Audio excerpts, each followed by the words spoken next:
جام عشق۔ رشتہ داروں اور دوست و احباب نے مجنوں سے کہا کہ لیلی تو ایک عام سی معمولی شکل و صورت والی لڑکی ہے جس پر تم مر مٹتے ہو۔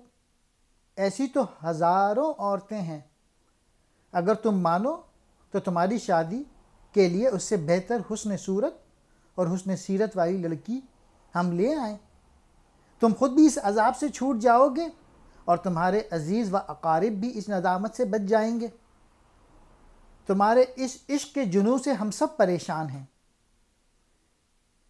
جام عشق کا متوالا جب سب کی باتیں سن چکا تو یوں گویا ہوا، صورت ایک پیالہ ہے اور حسن شراب ہے۔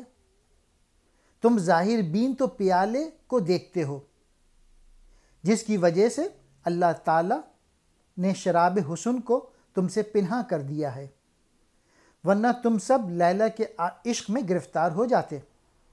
مجنوں کی آنکھیں آنسوؤں سے تر تھیں۔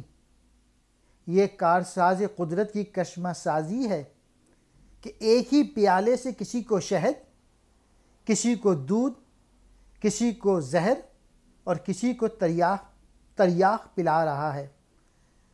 حضرت یوسف علیہ السلام کی صورت ایک جام کی سی تھی۔